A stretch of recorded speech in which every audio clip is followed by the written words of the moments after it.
Iron Maiden is a band that, well, I don't really think they need an introduction.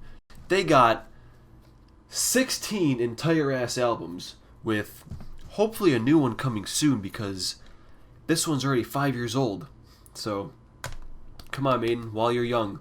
And I don't want this to go on for a million years, so let's just get right into it. Pretty easily for me, coming in last place is going to be Killers. Now, I know this album has its fans, but I'm sorry, it just doesn't do it for me. Not that it's bad. Like most bands that I've ranked, there isn't a bad album, just extremely forgettable ones. And Killers is extremely forgettable. It's very known that these two albums were written at the same time, and all the really good ones went to this one, and everything else went to this one.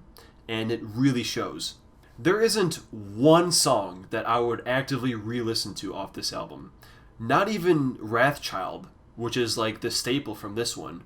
Even that one is just kind of okay to me. I mean, shit, even Asan covered that bitch. But me personally, I never cared for it. The only one I kind of really liked when I was listening to it was Genghis Khan. But even now, thinking back, I can't even remember how it sounds. So for all those reasons, it comes in at number 16. Just a tiny bit above Killers, we have Fear of the Dark. There is a few reasons this one is just barely better than Killers. For one, it actually has good vocals because Diano sounds like shit. And two, because the title track. This album has the same problems I have with Killers, where there not being any songs I would go back and listen to besides the title track, because that is one of Iron Maiden's best damn songs. So because there's at least one song that I like on it, it comes in at number 15. But to be fair, Be Quick or Be Dead is pretty decent too. It's bookended by good songs, but everything else in the middle, whatever, dude.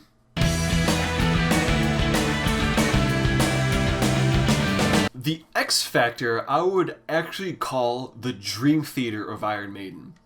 You know, the instruments and the songwriting is pretty decent, but good God, can we get a different vocalist? I mean, I don't know if I would call Blaze Bayley a bad singer. I mean, he's a hell of a lot better than Paul Di'Anno was. But man, after Bruce, it's like, it just doesn't work, man. I think it's because Bruce has such an iconic voice that you couldn't imagine anyone else fitting this position. Hell, even Dio probably wouldn't be a good fit for Iron Maiden. Although, shit, that sounds like it'd be awesome. Obvious album standouts are Sign of the Cross and Lord of the Flies. These two songs aren't better than Fear of the Dark's title track, but overall as an album, I think this one is much more consistent. Yeah, the 90s really weren't nice to Maiden. No Prayer for the Dying, while having some good songs like Holy Smoke, The Assassin, and Mother Russia easily being the best song on the album. Again, like the previous ones, it really doesn't have a whole lot to offer other than those few songs. It's just a little disappointing, especially after following Seventh Son of a Seventh Son. But we'll get to this one eventually.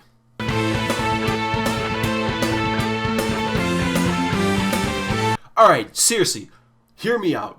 Believe me, I am just as surprised as you are that Virtual 11 is sitting at number 12. Are you shitting me? I think if you can get past the not so great vocals, I think you will come to realize that this album isn't a total shithole. Yeah, I mean, unfortunately, it does have Iron Maiden's worst song ever, The Angel and the Don't You Think I'm a Savior. But besides that one, I actually kind of like the other songs on this album. Future Real and The Klansman are probably my favorite songs in the album. Like, seriously, go look at Iron Maiden playing The Klansman with Bruce on vocals and tell me that doesn't sound like classic Maiden. Also, the beginning of Don't Look to the Eyes of a Stranger. Does it sound familiar to anyone else?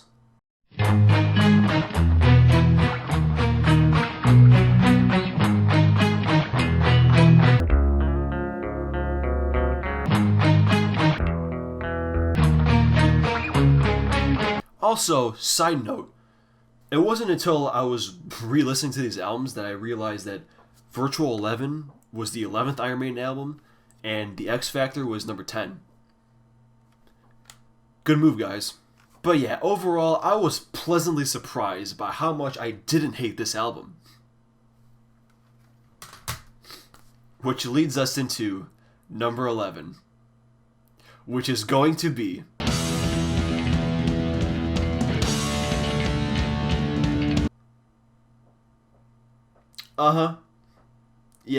Yeah, that's right. No, don't rewind the video. You saw that right. I just put Number of the Beast and Virtual 11 right next to each other. I just committed the ultimate crime. But yeah, Number of the Beast is definitely the best Iron Maiden record. This is what I'd say if I've only heard 3 albums. Yes, you have Hallowed Be Thy Name. You have the title track. You have Run to the Hills. But what past that? What past that, I ask you? I mean, sure, Children of the Damned, that's a pretty goddamn solid good song. Invaders? Prisoner? 22 Acacia Avenue? Gangland? Total Eclipse? I mean, I don't mean to sound like I hate this album, but I am so sick of seeing this at number 1 just because it has, like, their 2 biggest songs. It's good, but almost everything they've put out has been better than this one. Their album from 2010 cracks the top 10 at number 10. For starters, Satellite 15 is pretty much a perfect intro. Like, when I think of an album opener, that pretty much captures exactly what I'm looking for. That and another album, which we'll get to later, also has a damn good album intro.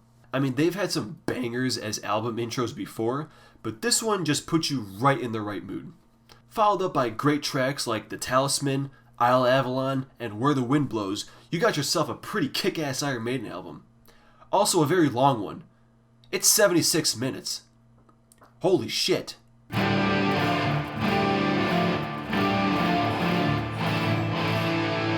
A Matter of Life and Death, which happens to be my only Iron Maiden poster that I have in here, unfortunately, is pretty close to the final frontier. With more awesome tracks like The Reincarnation of Benjamin Brieg, For the Greater Good of God, and Brighter Than 1,000 Suns, which is perhaps the heaviest Iron Maiden song I ever heard.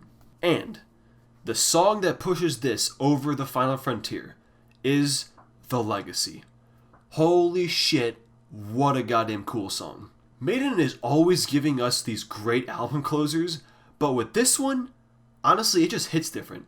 I think it's mostly because of that string section that shows up a few times in the song. But yeah, damn, that's a great track.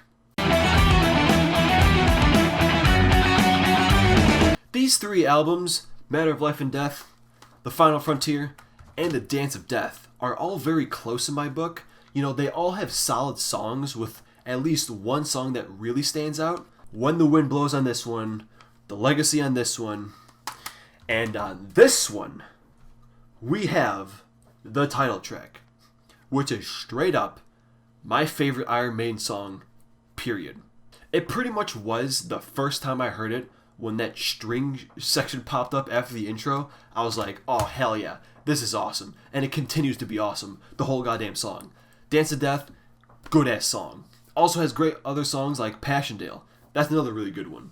So it definitely gets bonus points for having my favorite song on there.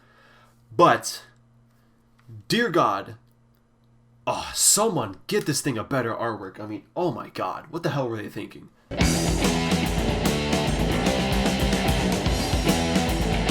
Alright, now we're on to some really good shit.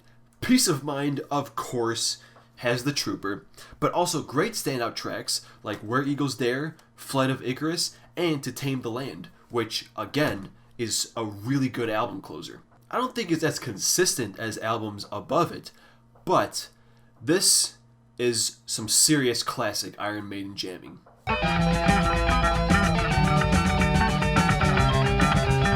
Another one that surprised me where it's placed on this list. Their debut album is a really goddamn good album.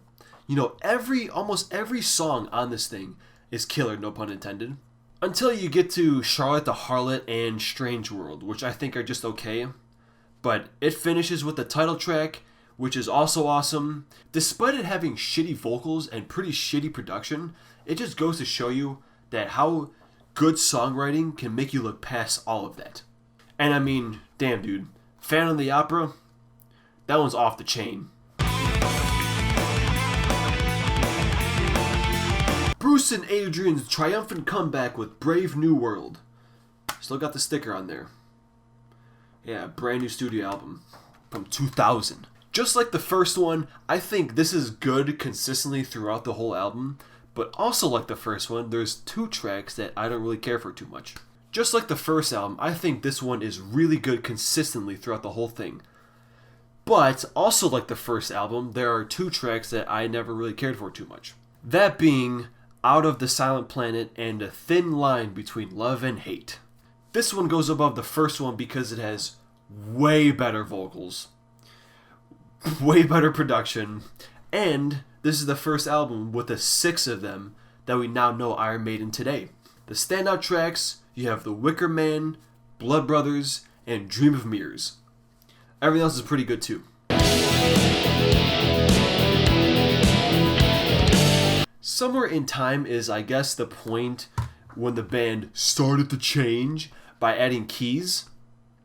And that's about it. And frankly, the keys make it sound even better, so get out of here with that criticism. It opens with the excellent Caught Somewhere in Time. Then you got Wasted Years. Then you got Heaven Can Wait. Then you got Stranger in a Strange Land. Which, yeah, I see you Outer Worlds with that reference. Which is probably about the book. Which is probably what this song is about. But I don't care. I'm going to choose to see that as an Iron Maiden reference. Good job, guys.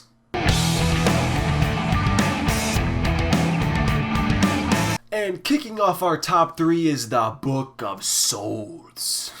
It's crazy that this has been out for 5 years already, but seriously, some of the songs on here are some of Iron Maiden's best work. Like I mentioned earlier, with Satellite 15 being a really cool opener, this is the other one I was talking about, with Eternity Should Fail. Again, it puts you in the perfect mood you have to be to go through this album. Other great standout tracks are The Red and the Black and the title track, which keep the train rolling on this fucking good-ass album. And then we get to Empire of the Clouds. What did I say already about Iron Maiden having great album closers? This is some of Iron Maiden's finest work, and it was all written by Bruce. If you haven't heard it, go check out the Maiden Voyage on YouTube, which was the B-side to the single, because yeah, they released Empire of the Clouds as a single, that 16-minute song.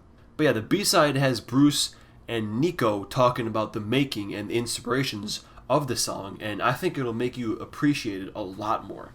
But all the other tracks, they may not be the best, but those tracks I mentioned earlier are some of Maiden's best songs ever.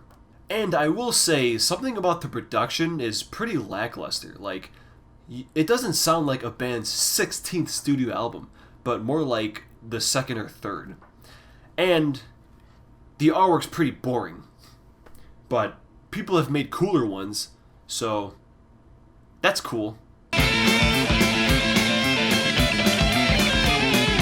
Alright, so Power Slave is the Iron Man of Iron Maiden. Every time I see it really high on people's lists, I always think, man, it's so overrated, it's not that good. And then I go through it again, and I'm like, damn, that was really good. Almost every track on this album is really good, minus one.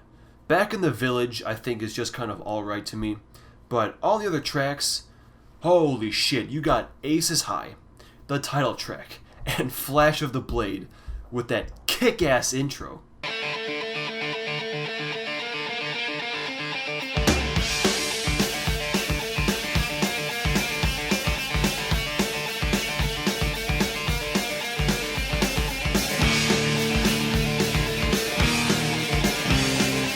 And what do I keep saying about album closers? Rhyme of the Ancient Mariner? Do I need to say anything else? But at number 1, we have Seventh Son of a Seventh Son. All I gotta say about this is, it's a masterpiece. bro, seriously, like, every song on this album is top tier. Like, every song. Each album before this one on my list has had between 1 to 10 weak tracks on it, but this one doesn't have any of them. And it's a concept, so as a piece, it really doesn't have any, like, singles, but only the posers care about those. As a whole, this is most certainly my number 1 pick. Oh, wow. That was a lot. I mean, I think 16 albums is the most I'll ever do. Oh, I'm sorry. Hold on a second, I'm getting a call. Hello? Oh, what's that? Oh, the next band has 20 albums? Well, who is it?